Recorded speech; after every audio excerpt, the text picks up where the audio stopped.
교육 행정을 책임지고 계신 여러분, 오늘 우리가 나눌 이야기는요, 현재 시스템에 대한 어떤 비판, 이런 게 아닙니다.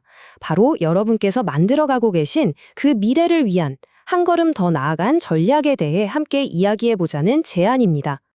자, 그럼 본격적으로 시작해볼까요? 이걸 보시면 우리 사회의 가치 중심이 얼마나 빠르게 또 얼마나 극적으로 변해왔는지 한눈에 보이실 겁니다. 토지와 노동력이 중요했던 농업사회에서 기술과 자본의 산업사회로, 그리고 지금 우리가 살고 있는 지식사회까지 왔죠. 그런데 미래는 보시다시피 거대한 물음표로 남아 있습니다. 바로 이 예측 불가능한 미래를 살아갈 아이들을 준비시키는 것, 이게 바로 우리의 과제 아니겠습니까? 그런데 가장 큰 문제가 뭐냐면요. 세상은 이렇게 정신없이 변했는데 우리 아이들이 배우는 교실의 모습은 사실상 거의 그대로라는 겁니다. 이로 인해서 아주 심각한 격차가 생기고 있어요. 이 두 그림이 모든 걸 말해주죠. 왼쪽은 우리가 아주 익숙하게 봐온 교단에 선 한 사람이 다수에게 일방적으로 지식을 전달하는 과거의 모델입니다. 하지만 오른쪽을 보세요. 지금 세상은 우리에게 뭘 요구하고 있나요? 바로 함께 머리를 맞대고 문제를 해결하는 이런 역동적인 협업 능력을 원하고 있습니다. 우리가 흔히 말하는 이 강의식 수업, 이게 어떤 거였는지 한번 짚고 넘어가죠. 사실 이 방법은요, 정해진 지식을 많은 사람에게 가장 효율적으로 전달하는 데에는 정말 완벽한 방법이었습니다. 그 시대에는 그게 최선이었죠. 하지만 이제 진짜 중요한 질문을 던져봐야 합니다. 이 질문처럼요. 하루가 멀다 하고 새로운 직업과 지식이 태어났다가 또 순식간에 사라지는 지금 같은 세상에서 과연 단순히 지식을 전달하는 것만으로 충분하다고 말할 수 있을까요? 이 질문이야말로 우리가 지금 당장 마주한 가장 시급한 과제입니다. 이 표를 한번 보세요. 그 격차가 정말 어마어마하죠. 우리는 여전히 아이들에게 암기를 핵심 기술처럼 가르치고 있는데 세상은 문제 해결 능력을 가진 사람을 찾고 있습니다. 결국 우리는 아이들을 다가올 미래가 아니라 이미 지나가 버린 과거의 기준에 맞춰서 준비시키고 있는 건지도 모릅니다.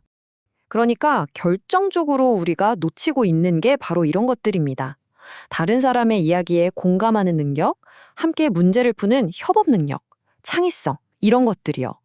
미래 사회에서 성공하기 위해 정말로 필요한 이런 소프트 스킬들을 아쉽게도 지금의 교육 시스템은 체계적으로 길러주지 못하고 있다는 거죠.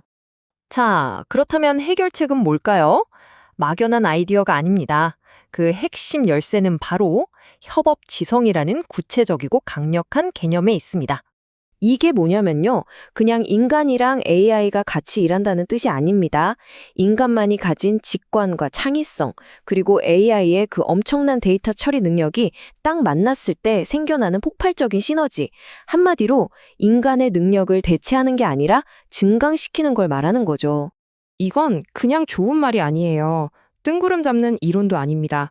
이 내용처럼 이미 수많은 기업을 대상으로 한 연구에서 데이터가 증명하고 있습니다. 인간과 기계가 제대로 협력할 때 최고의 성과가 나온다는 건 이미 명확한 사실입니다. 이런 변화는요, 우리 선생님들의 역할도 완전히 바꿔놓습니다. 더 이상 지식을 금고에 차곡차곡 쌓아두고 나눠주는 지식 보관자가 아닌 거죠.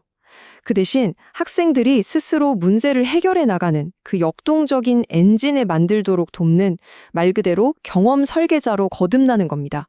이건 우리 선생님들에게도 자신의 전문성을 완전히 새로운 방식으로 펼칠 엄청난 동기부여가 될 겁니다. 좋습니다. 개념은 알겠는데 그럼 이걸 교실에서 어떻게 구현할 수 있을까요? 구체적인 그림을 한번 그려보죠. 요즘 학생들 집중 시간 짧잖아요. 거기에 딱 맞춘 설계라고 보시면 됩니다. 완전 게임처럼요. 먼저 해결해야 할 복잡한 미션을 딱 던져주는 거예요. 그리고 이 미션을 깨는데 꼭 필요한 핵심 개념만 10분짜리 미니 강의로 짧고 굵게 전달합니다. 그 다음엔 바로 학생들이 팀을 이뤄서 토론하고 방법을 찾으면서 미션을 해결하게 하는 거죠. 그리고 가장 중요한 건 정답을 맞췄냐가 아니라 그 문제를 해결해 나가는 과정 전체를 평가하는 겁니다. 강의가 아니라 학생들의 행동이 수업의 중심이 되는 거죠. 그런데 여기서 또 하나의 질문이 생기죠. 과정을 평가한다? 좋은데 그걸 대체 어떻게 측정할 수 있을까요? 해답은 바로 이 새로운 평가 프레임워크에 있습니다. 더 이상 정답이 몇 개냐를 따지는 시험이 아니에요. 예를 들어 토론 과제에서 다른 팀원의 의견을 얼마나 잘 듣고 건설적인 피드백을 줬는지, 또 AI 검색 도구를 활용해서 우리 팀 주장에 신뢰도를 더했는지 같은 협업 과정 그 자체를 평가하는 겁니다. 이렇게 학점과 실제 역량 인증의 경계를 허물고 미래에 진짜 필요한 협업 기술에 초점을 맞추는 거죠.